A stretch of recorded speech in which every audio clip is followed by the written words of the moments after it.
So you ask yourself the question, if a leader's facing a crisis, what is a leader to do? Well, let's take a look at Nehemiah and how he handled the crisis in his day. It says this: "When I heard their outcry and these charges, I was very angry." Now let's just stop right there.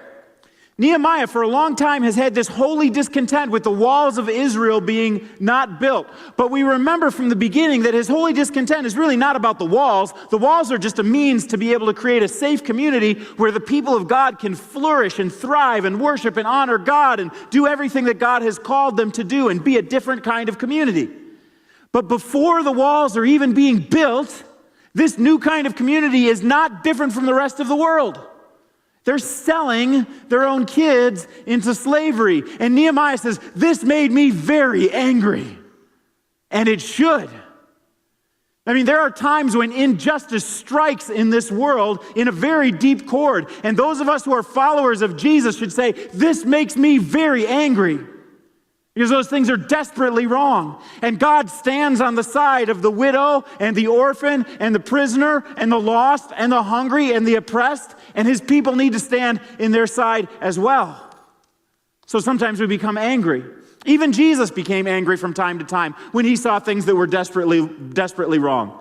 He became angry at the Pharisees, the religious leaders, because they were putting yokes of religion around people's necks that they just couldn't carry, and they weren't lifting a finger to help them.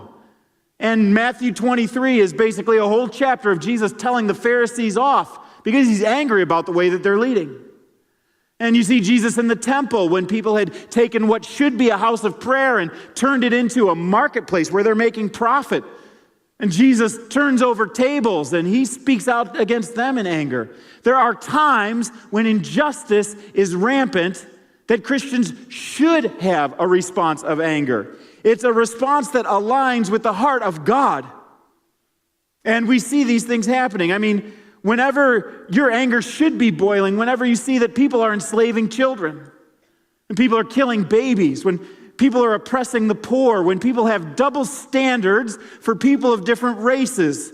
Friends, it's not immoral to be angry about these things. It's aligning with the heart of God. And in Nehemiah, in this moment, he was very angry. He is aligning with the heart of God against injustice.